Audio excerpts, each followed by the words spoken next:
Hostin's obsession with race gets thrown back in her face. Today's video comes to us from Sunny Hostin. Sounds like a town. We're in Sunny Hostin.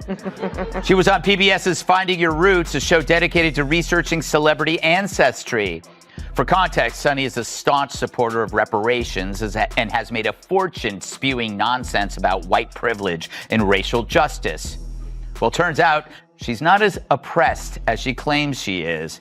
She's actually the descendant of slave owners from Europe. No, it's interesting because I think Sunny is very intelligent, but she's ideologically captured. Right. You know, that's sort of, I think the other ones, there's a couple of the other ones don't have to name any names, who are just very dull-minded. But I think Sunny's not one of them. I think she's smart but captured. Greg Gutfeld jumped in before the air could settle, his trademark smirk cutting through the tension like a knife. Fairness and truth? He scoffed, leaning back with the casual confidence of someone who knows the crowd is on his side. Sunny, your version of truth depends on what fits the narrative before coffee break. That's not journalism, it's theater. The audience erupted, half in laughter, half in shock, while Sunny's face tightened, her polished composure cracking under the heat. She tried to pivot, to regain control, but Rogan pressed harder, his voice low and deliberate. You don't get to lecture people on credibility when your clips trend more for outrage than facts. The silence that followed was deafening, broken only by the scattered applause of viewers who knew they were watching a live TV takedown, unlike anything daytime television had seen before. Sunny adjusted her notes, her voice faltering for the first time. This wasn't the controlled arena she was used to. It was a cross-examination, and she was losing ground fast. People think things are funny because they don't think about the person they're making fun of. You and I are both guilty of doing that. Of course. As comics. Absolutely. But that one was like particularly You're like, wow. rough. Well, it was started to view and then they have all these ones. They're like the talk. People have to wonder, where does Sunny Hostin get her opinions? Like you said, and it's obviously from her husband. She has to tell her what to say on The View, because without it, she's got nothing up there. She's not very bright. But the problem with her is that she went full racist. She injected skin color into a fairly generic behavior. His steady silence only made her arguments sound weaker. And then Greg Gutfeld cut in, his trademark smirk sharp as a blade. Fairness, please, he mocked, voice dripping sarcasm. What you call fairness is just packaged bias with applause signs. The audience erupted in laughter while Sunny snapped at him, struggling to hold control. But with every word she spoke, her points fell flat as Rogan and Gutfeld struck harder with blunt truths that rattled her. Cameras caught her jaw tightening, frustration boiling. This wasn't the soft exchanges she was used to. This was a fight. Rogan pressed further, reminding viewers how Sunny often dismissed everyday Americans as ignorant. People are tired of being talked down to, he said firmly. That's why shows like mine grow. We listen instead of lecture. The applause thundered louder, drowning her voice, her authority slipping fast. Gutfeld wasn't done either. He leaned back, let the tension hang, then dropped another blow. Sunny, spin it if you want, but your reality only works in this studio. The words hit hard, even the crew reacting, while Sunny's shaky attempt to brand them conspiracy peddlers only exposed how rattled she truly was. Worried about losing your job, and you're worried about podcasts taking over, and who's the source of news, and we said Donald Trump is Hitler, but half the country disagreed with us, and he won, and this is... And Joe Rogan believes in dragons! Sausage maker Johnsonville is recalling more than 42,000 pounds of pork sausage for possible contamination with plastic fibers. Fortunately, authorities were able to track all 42,000 pounds to a single location in New York City.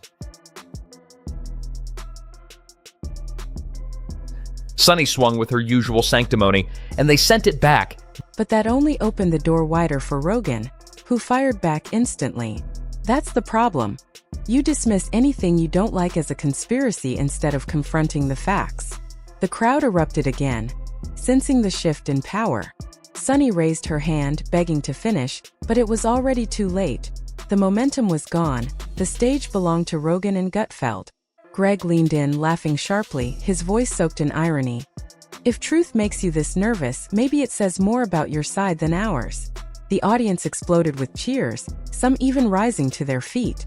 Sunny's face flushed red as she clung to her talking points, but they sounded hollow and fragile under the relentless assault of Rogan's logic and Gutfeld's sarcasm. Each line she tried to deliver collapsed under their pressure. Then Rogan turned straight to the camera, his tone cold and precise. Millions of people see through this now. That's why the old system is collapsing right in front of you. His words sent shockwaves through the studio, leaving Sunny nearly speechless. Greg pounced again, mocking her reliance on cue cards. You don't need cue cards when you've got common sense. The crowd roared, laughter and applause drowning everything else. The battle wasn't just about words. It was raw emotional. The audience's energy shifted fully, feeding Rogan and Gutfeld as they dismantled her in real time. By the time the first segment ended, Sunny Hostin looked utterly drained. More time to talk.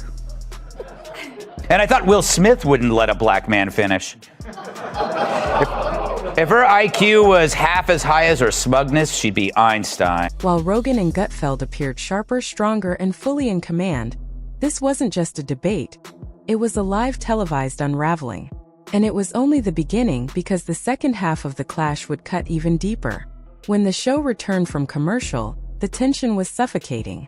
Sunny tried to compose herself, but her darting eyes betrayed the storm inside. She already knew she couldn't win.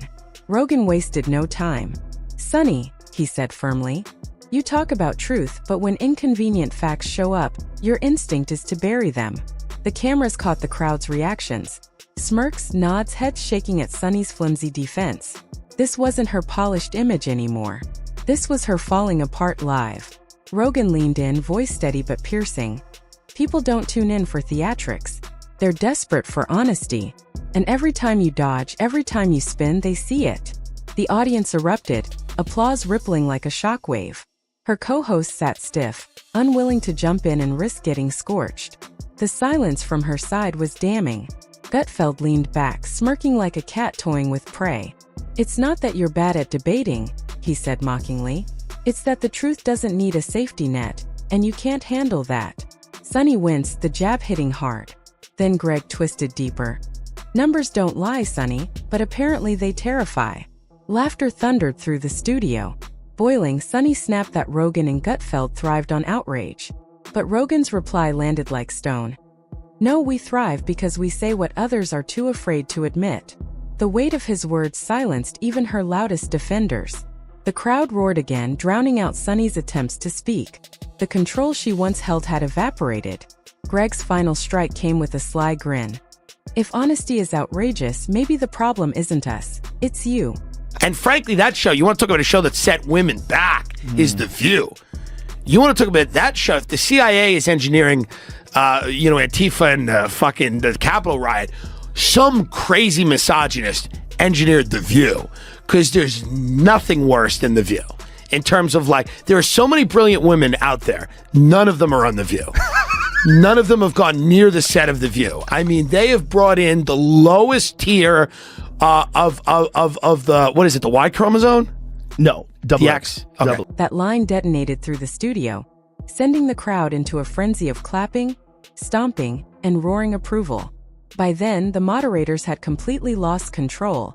The stage was no longer a debate but a takeover.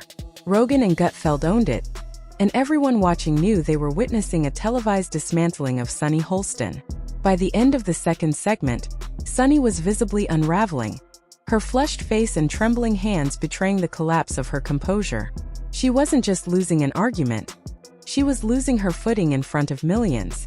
And the most brutal part, the knockout, was still ahead. The third and final segment opened with a silence so heavy it felt cinematic. The camera swept across the audience, every person leaning forward, waiting to see whether Sunny could rally or whether Rogan and Gutfeld would end it. Sunny drew in a shaky breath and tried to reset, telling viewers the discussion had turned toxic. But her words landed like a plea, not a command. She was fighting her opponents, but more than that, she was fighting the weight of the moment. Rogan cut in instantly, his voice calm but immovable. "Toxic? No. This is accountability. And accountability feels toxic when the truth isn't on your side." The studio erupted, applause crashing down like thunder, suffocating Sunny's attempt to interrupt.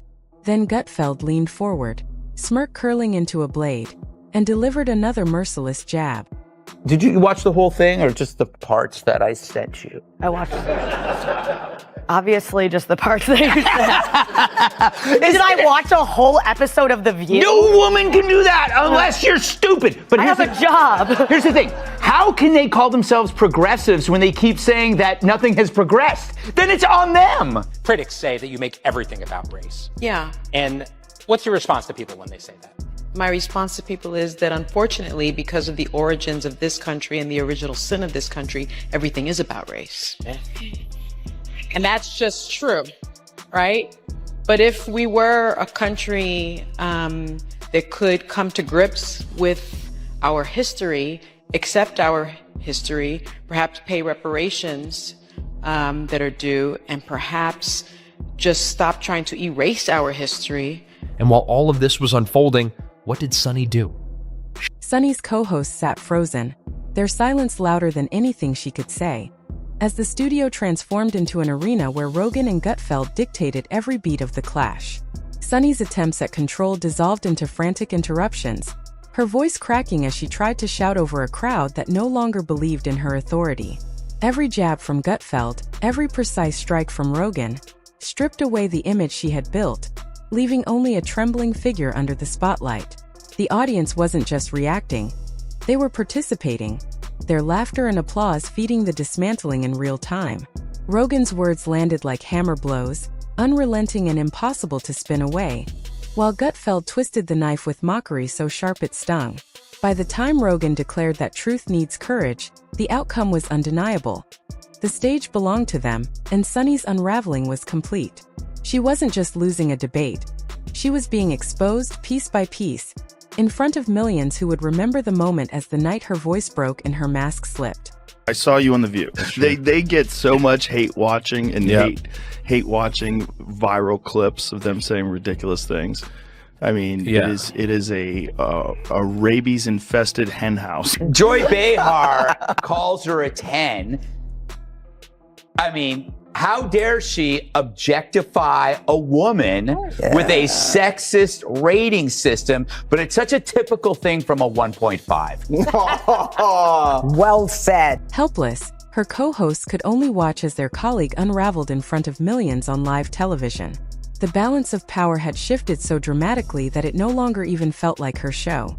The stage, the spotlight, and the energy of the room all now belonged to her rivals. Greg leaned back in his chair with a cruel grin, twisting the blade with deliberate ease. You've had this platform for years, Sunny, and tonight America finally saw why fewer people believe in the stories you're selling. The audience roared, their cheers amplifying the collapse that was unfolding before their eyes. Sunny's trembling voice made one final desperate attempt at recovery. She lashed out, accusing Rogan and Gutfeld of thriving on division. But Rogan's reply landed like a hammer. His voice, steady and unrelenting, sliced through the noise. Division doesn't come from asking questions. Division comes when voices like yours silence anyone who dares to think differently. The crowd erupted, clapping, cheering, some even chanting Rogan's name. Sunny's fragile counterargument was drowned beneath the deafening approval of the very people she had hoped to sway. Greg rose slightly, his presence commanding, and delivered a devastating closing line. This is the final act, Sunny. The mask is off, and now America can see the difference between performance and truth. The studio detonated with applause, the floor vibrating beneath the force of the reaction, sealing the moment in history. Milk this till the end of time. You're right. Anytime she says something stupid, I'm going to go, slave owner! Kat, I just watched that. That's the second time I've watched that. She was tipped off beforehand, right? Because they had to tell her before, so she had time to regroup. They wouldn't just surprise. You think? No? I don't know. I feel like. Do you see what Whoopi Goldberg said? What'd she say? Whoopi Goldberg said that Biden could arrest all the Republicans and put them in jail. You just need to see how unhinged this kind of thinking is. Well, you know what Joe Biden could do? Joe Biden, you have to see it. Because it's so on TV. crazy. She said on television. The moderators, clearly overwhelmed, attempted to steer the program forward, but everyone in the room sensed the outcome had already been decided long before the cameras stopped rolling. Sunny Host sat stiffly in her chair, cheeks flushed a deep red, her fingers trembling as she flipped through her notes again and again, desperately searching for arguments that no longer existed. Across from her, Joe Rogan leaned back with unshaken composure, his gaze steady, fully aware that the night belonged to him. "People don't forget nights like this," he declared, his voice carrying the weight of a verdict. "They remember who stood for truth, and they remember who collapsed under it." The closing moments of the broadcast were devastating. The camera lingered on Sunny's face as she kept her eyes fixed downward, avoiding the lens, while Rogan and Gutfeld exchanged subtle nods of victory, radiating confidence. As credits began to roll, the digital world erupted. Social platforms instantly flooded with clips of Sunny's unraveling, Rogan's searing remarks, and Gutfeld's merciless wit. Headlines spread like wildfire, and memes multiplied within minutes, framing the event as one of the most humiliating defeats ever captured on live television. What unfolded in that studio was finished, yet the scandal was only beginning. Rogan and Gutfeld hadn't simply beaten Sunny Host. They had dismantled her image, her authority, and her narrative before millions, leaving a brutal legacy destined to shadow her career for years.